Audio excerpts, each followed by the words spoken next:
Hello അസ്സാം വലൈക്കും. നമ്മളിവിടെ നിന്ന് എന്താ ചെയ്യാൻ പോകണമെന്ന് വെച്ചാൽ കൈപ്പത്തിരി ആട്ടാ. കൈ വെച്ചിട്ട് ഉണ്ടാക്കുന്ന പത്തിരിയാണ്. കൈപ്പത്തിരി ഉണ്ടാക്കണം. അപ്പം അതിലേക്ക് വേണ്ട സാധനങ്ങളാണ് ചെറിയ ഉള്ളി, നല്ല ജീരകം, തേങ്ങ ഒതുക്കിയെടുത്തതാട്ടാ. നമ്മളൊരു പാത്രത്തിൽ, ഏത് പാത്രത്തിൽ നമ്മൾ പൊടി വാട്ടാൻ വെള്ളം വെക്കുന്ന പാത്രത്തിൽ പൊടി വാട്ടി വെള്ളം വെക്കുക. അതിനകത്തേക്ക് നമുക്ക് വേണ്ട ഉപ്പ് ഇടുക കേട്ടോ. സാധാരണ നമ്മൾ പത്തിരിക്ക് പൊടി വാട്ടുന്ന പോലെ തന്നെ വാട്ടാനാണ്. പക്ഷേ അതിനകത്തേക്ക് ഫസ്റ്റ് നമ്മളിപ്പോൾ ഈ ഒതുക്കി വെച്ച തേങ്ങയും നല്ല ജീരകവും ഉള്ളിയും ഓരോന്നായിട്ട് ഇട്ട് കൊടുക്കണം കേട്ടോ.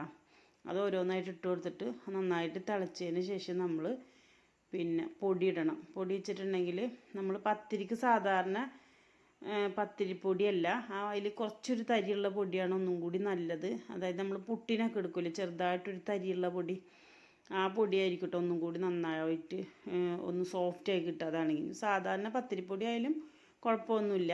പക്ഷെ അതിന് നമ്മൾ എത്രയാണോ ഉദ്ദേശിക്കണം അതിൻ്റെ ഹാഫ് ഫസ്റ്റ് ഇട്ടിട്ട് നന്നായിട്ട് നമ്മളൊന്ന് ഇളക്കി കൊടുക്കണം കേട്ടോ. അല്ലെങ്കിൽ നമുക്കിത് ഒരൊറ്റ കട്ടാവും ഒറ്റ തവണ ഇട്ടിട്ടുണ്ടെങ്കിൽ. അപ്പോൾ 2 തവണ 3 തവണ ഇട്ട് കുറേശ്ശെ ഇട്ട് കൊടുക്കാനാണ്. ഫസ്റ്റ് ഇട്ടിട്ട് നമ്മൾ നന്നായിട്ടൊന്ന് ഇളക്കി കൊടുക്കുക. ഇളക്കി കൊടുത്തതിന് ശേഷം നമ്മൾ ബാക്കിയുള്ള പൊടിയും കൂടി വീണ്ടും ഇട്ട് കൊടുക്കുക. വീണ്ടും ഇട്ടിട്ട് വീണ്ടും ഇതുപോലെ തന്നെ ഒന്നും കൂടി ഇളക്കിയിട്ട് നമ്മൾ എന്ത് ചെയ്യുക, എന്തെങ്കിലും ഒരു മൂടി വെച്ചിട്ട് കുറച്ച് നേരം ഒന്ന് മൂടിയിടുക. നമുക്ക് തീ വേണമെങ്കിൽ കുറച്ചൊന്ന് സിമ്മിലിട്ടിട്ട് വെച്ചിട്ടുണ്ടെങ്കിൽ നന്നായിട്ട് വെന്ത് കിട്ടും. അടിയിലൊന്നും പിടിക്കുകയൊന്നുമില്ല കേട്ടോ. ഇനി അതല്ലെങ്കിൽ തീ ഇങ്ങനെ നന്നായിട്ട് ഗ്യാസ് ഓഫ് ചെയ്തിട്ട് നമുക്ക് മൂടി വെച്ചിട്ടാലും കുഴപ്പമില്ല. അപ്പോൾ ഈ മാവ് നന്നായിട്ടൊന്ന് വേവും കേട്ടോ. അതിന് ശേഷം നമ്മൾ നമ്മൾ പത്തിരിക്ക് സാധാരണ കുഴക്കണ പോലെ കുഴക്കാൻ വേണ്ടിയിട്ട് നമ്മളൊരു വലിയ പരന്ന പാത്രത്തിലോട്ട് ഈ പൊടി ഇടണം. പൊടി ഇട്ടിട്ട് ഒരുവിധം ചൂടിൽ തന്നെ നമ്മൾ നന്നായിട്ട് കുഴക്കണം കേട്ടോ. എന്നാലേ ഇത് നല്ല സോഫ്റ്റിൽ കുഴഞ്ഞു കിട്ടുള്ളൂ. ഈ പത്തിരിയുടെ പ്രത്യേകത എന്താണെന്ന് വെച്ചാൽ നന്നായിട്ട് കുഴയണം. കുഴയാന്ന് വെച്ചാൽ അത് നമ്മൾ ഈ അതിൻ്റെ ഉള്ളിലേക്ക് ഇങ്ങനെ കയറ്റിയിട്ട് ഇങ്ങനെ നന്നായിട്ട് അമർത്തിയാൽ അതിനൊരിങ്ങനെ ഒരു പൊട്ട് കേൾക്കും. അതാണ് ശരിക്കും ഇതിൻ്റെ ഒരു കണക്ക്. അപ്പോൾ നന്നായിട്ട് തന്നെ നമ്മൾ മാവ് നല്ല കുഴച്ചെടുത്തിട്ട് നമുക്ക് എത്ര പത്തിരിയാണോ വേണ്ടതെന്ന് വെച്ചിട്ടുണ്ടെങ്കിൽ അതിനനുസരിച്ചിട്ട് നമ്മൾ അതിന് ബോൾ എടുക്കണം. അതായത് ഇത് വലിയ പത്തിരിയല്ലേ കൈ വെച്ചിട്ട് ഉണ്ടാക്കുന്നത്. അപ്പോൾ അത്യാവശ്യം നല്ല കട്ടിയുള്ള പത്തിരിയാണ്. അപ്പോൾ നമ്മൾ അതിനനുസരിച്ചിട്ട് വേണം അതിൻ്റെ ഉണ്ട പിടിക്കുക. ഇനിയിപ്പോൾ ചെറിയ പത്തിരി വേണമെങ്കിൽ നമുക്ക് ഉണ്ടാക്കട്ടെ. കൈ വെച്ചിട്ട് എത്ര കനം കുറഞ്ഞ പത്തിരി വേണമെങ്കിലും ഉണ്ടാക്കാൻ പറ്റും. പക്ഷേ ഈ പത്തിരിയുടെ ഒരു ഇതെന്താണെന്ന് വെച്ചിട്ടുണ്ടെങ്കിൽ നല്ല വലിയ പത്തിരി, കനമുള്ള പത്തിരിയാണ്. അതുമല്ല ഈ ചട്ടിയിലാട്ടാണ് നമ്മൾ പത്തിരി ഉണ്ടാക്കുന്നത്. ഇത് ഈ കൈപ്പത്തിരി ഉണ്ടാക്കാൻ വേണ്ടിയുള്ള ചട്ടിയാണ്, കൈപ്പത്തിരിയുടെ ചട്ടി എന്നാണ് ഇത് പറയുക. അപ്പോൾ നമ്മൾ അടുപ്പിലാണ് ഉണ്ടാക്കുന്നത്. അടുപ്പിലാകുമ്പോൾ നല്ല ടേസ്റ്റ് ഉണ്ടാകും. ഇപ്പോൾ ഗ്യാസിൽ വേണമെങ്കിലും ഉണ്ടാക്കണോണ്ട് കുഴപ്പമൊന്നുമില്ല. അപ്പോൾ നമ്മൾ ഈ മാവ് കയ്യിൽ വെച്ചിട്ട് തന്നെ ഇതുപോലെ പരത്തിയെടുക്കണം. നന്നായിട്ട് നല്ല കനം കുറച്ചിട്ട് പരത്തണമെന്നില്ല കേട്ടോ. ഈ പത്തിരിയുടെ ഒരു ഇതെന്ന് വെച്ചിട്ടുണ്ടെങ്കിൽ ഇത്തിരി കട്ടിയൊക്കെ വേണം ഈ പത്തിരിക്ക്. അപ്പോൾ നമുക്ക് ഇപ്പോഴുള്ളവർക്കൊക്കെ കനം കുറഞ്ഞ പത്തിരി ആയതുകൊണ്ട് കൈ വെച്ചിട്ട് വേണമെങ്കിൽ നല്ല കനം കുറച്ച് എടുക്കാം. ഞാൻ അത്യാവശ്യം കനത്തിലാട്ടോ പത്തിരി എടുക്കുന്നത്. അപ്പോൾ നമ്മൾ ഈ കൈ വെച്ചിട്ടാണ് ഇത് പരത്തണത് കേട്ടോ. അതാണ് കൈപ്പത്തിരി എന്ന് പറയണത്. എന്നിട്ട് കൈ വെച്ച് പരത്തുമ്പോൾ ആദ്യം നമ്മളിതിൻ്റെ എല്ലാ സൈഡും നന്നായിട്ടൊന്ന് കനം കുറച്ച് പിടിക്കണം. കനം കുറച്ച് കൊടുക്കണം. അങ്ങനെ കനം കുറച്ച് കൊടുത്തില്ലെങ്കിൽ ഇത് പൊട്ടി കഴിഞ്ഞിട്ടുണ്ടെങ്കിൽ പിന്നെ നമുക്ക് ആ ഒരു ഷേപ്പ് കിട്ടൂല. അപ്പോൾ നമ്മൾ വിരൽ വെച്ചിട്ട് നന്നായിട്ട് അമർത്തിയിട്ട് ഇതൊന്ന് കനം കുറച്ചെടുക്കണം. കനം കുറച്ചെടുത്തതിന് ശേഷം വീണ്ടും നമ്മൾ 2 കൈയും വെച്ച് തന്നെ ഇങ്ങനെ പരത്തി എടുക്കണം. അപ്പോൾ ഇത് സ്വാഭാവികമായിട്ട് ഇങ്ങനെ പത്തിരി നന്നായിട്ട് പരന്ന് വരും. നല്ല ഷേപ്പിൽ റൗണ്ടിൽ കിട്ടും കേട്ടോ പത്തിരി. അപ്പം ഇത് എന്താ പറയുക, ഇത് മൊബൈൽ നമുക്ക് എന്താ പറയുക പിടിക്കാൻ പറ്റാത്തതുകൊണ്ടാണ്. അപ്പോൾ ഇത് പിടിച്ചതിനൾക്ക് ഭയങ്കര ധൃതി ആയതുകൊണ്ട് നമ്മൾ പെട്ടെന്ന് പരത്തിയെടുക്കുക. സാവധാനത്തിൽ പരത്തിയ നല്ല റൗണ്ടിൽ ഷേപ്പിൽ കിട്ടും കേട്ടോ. അങ്ങനെ നമ്മൾ ഇടയ്ക്കിടയ്ക്ക് ഇതിൻ്റെ അരികില്ല ചുറ്റുഭാഗമുള്ള ഒന്ന് കനം കുറക്കും വേണം, ഷേപ്പാക്കും വേണം കേട്ടോ. കൈ വെച്ചിട്ട് തന്നെ നമുക്ക് പരത്തിക്കൊണ്ടേ ഇരിക്കുമ്പോൾ നമുക്ക് പറ്റും.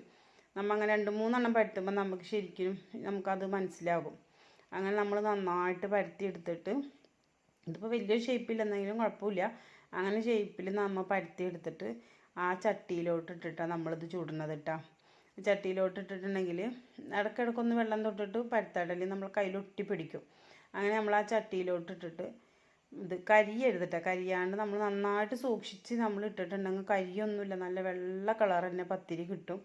അപ്പം എൻ്റെ ചെറിയതായിട്ടൊരു ഇത് വന്നിട്ടുണ്ട്. അതെന്താണെന്ന് വെച്ചിട്ടുണ്ടെങ്കിൽ നമ്മളത്ര അങ്ങോട്ട് ശ്രദ്ധിച്ചിട്ടില്ല. എന്താണെന്ന് വെച്ചാൽ ഒരു കയ്യിൽ മൊബൈൽ പിടിക്കണം, കാരണം ശരിക്കും അങ്ങോട്ട് പറ്റുന്നുണ്ടായില്ല.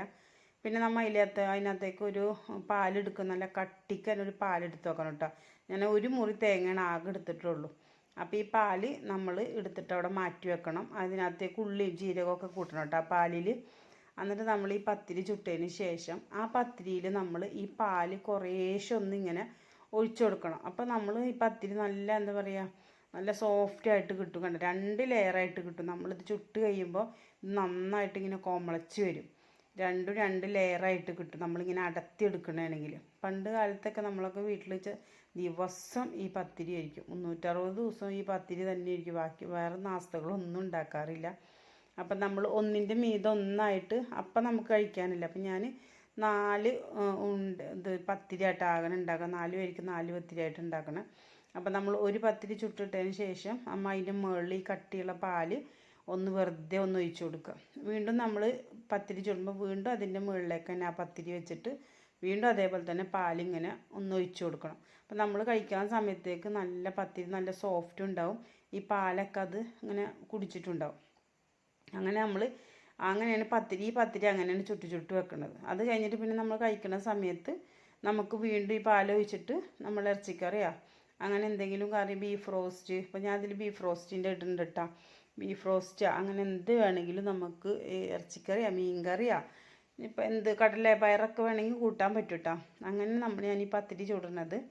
അപ്പോൾ ഈ പത്തിരി ചുട്ടിട്ട് ഇപ്പോൾ ആർക്കെങ്കിലും വലിയ പത്തിരി, കനമുള്ള പത്തിരി ഇഷ്ടമില്ല എന്നുണ്ടെങ്കിൽ നമുക്ക് ഈ മാവ് തന്നെ, ഇപ്പോൾ ഉള്ള കുട്ടികൾക്ക് ചിലപ്പോൾ കട്ടിയുള്ള പത്തിരി ചിലപ്പോൾ ഇഷ്ടപ്പെടില്ല. അപ്പോൾ ഈ മാവ് വെച്ചിട്ട് ഞാൻ കുട്ടികൾക്ക് ചെറിയ പത്തിരി, നമ്മൾ സാധാരണ പ്രസ് പത്തിരി ഇല്ലേ, അത് തന്നെ ഒരു ഇച്ചിരി കട്ടിക്ക് നമ്മൾ പ്രസ്സിൽ അമർത്തിയിട്ട് നമുക്ക് ഈ പ്രസ് പത്തിരി ചുട്ടെടുക്കാം കേട്ടോ. ഇത് കനമുണ്ട് എന്ന് വെച്ചിട്ട് ഇങ്ങനെ പൊന്തി വരായൊന്നുമില്ല. നല്ല പപ്പടം പോലെ തന്നെ നന്നായിട്ട് പൊന്തി വരും. കണ്ട അതേപോലെ തന്നെ നന്നായിട്ട് പൊന്തി വരും. അപ്പോൾ നമുക്ക് അങ്ങനെ വേണമെങ്കിൽ പത്തിരി ഇപ്പോൾ കൈ വെച്ചിട്ട് ഉണ്ടാക്കാൻ പറ്റണില്ല എന്നുണ്ടെങ്കിൽ ഇങ്ങനെ ഉണ്ടാക്കാം. അല്ലെ കുട്ടികൾക്ക് ഇനിയിപ്പോൾ ഈ പത്തിരിയാണ് ഇഷ്ടമെന്നുണ്ടെങ്കിൽ അങ്ങനെ നമുക്ക് ഉണ്ടാക്കി കൊടുക്കാം കേട്ടോ. അപ്പോൾ നല്ല ടേസ്റ്റിയുള്ള പത്തിരിയാണ്, ഒരുവിധം എല്ലാവർക്കും അറിയാൻ പറ്റും. അപ്പോൾ നിങ്ങളെല്ലാവരും ഒന്ന് ട്രൈ ചെയ്ത് നോക്കട്ടോ. അപ്പോൾ നിങ്ങൾക്ക് ഈ പത്തിരി ഇഷ്ടപ്പെടുകയാണെങ്കിൽ നിങ്ങൾ ലൈക്കും ഷെയറും ഒക്കെ ചെയ്യണം, സബ്സ്ക്രൈബൊക്കെ ചെയ്തിട്ടുണ്ടാവുമായിരിക്കും അല്ലേ. അപ്പോൾ നിങ്ങൾ ഒന്ന് ഉണ്ടാക്കി ട്രൈ ചെയ്ത് നോക്കി നോക്കട്ടോ. അപ്പോൾ 2-3 പേര് എന്നോട് കൈപ്പത്തിരി ഉണ്ടാക്കുമെന്ന് പറഞ്ഞിട്ടാണ് ഞാൻ കൈപ്പത്തിരി ഉണ്ടാക്കിയിട്ട് ഇപ്പോൾ ഞാൻ യൂട്യൂബിൽ ഇടുന്നത്. അപ്പോൾ നിങ്ങളെല്ലാവരും ട്രൈ ചെയ്ത് നോക്കണം കേട്ടോ. അപ്പോൾ ഈ പത്തിരി ചുട്ടെന്ന് വെച്ചിട്ട് ഈ പത്തിരി നമ്മൾ അതേപോലത്തെ ടേസ്റ്റ് തന്നെ, ഇപ്പോൾ കൈപ്പത്തിരിയുടെ അതേ ടേസ്റ്റ് തന്നെ ഈ പത്തിരി ചുടുമ്പോഴും നമുക്ക് കിട്ടും. അതേപോലെ പൊന്തി വരാൻ ബുദ്ധിമുട്ടൊന്നുമില്ല. അപ്പോൾ തേങ്ങയും ഉള്ളി ഇതൊക്കെ കൂട്ടിയതുകൊണ്ട് ഇനി പൊന്തില്ല എന്നൊന്നും വിചാരിക്കണ്ട കേട്ടോ. നന്നായിട്ട് കൊമ്മള പോലെ തന്നെ നന്നായിട്ട് പൊന്തി വരും. അപ്പോൾ അതുകൊണ്ട് നിങ്ങളെല്ലാവരും ട്രൈ ചെയ്ത് നോക്കുക. അപ്പം അത്രേ. അപ്പോൾ അസ്സലാമു അലൈക്കും.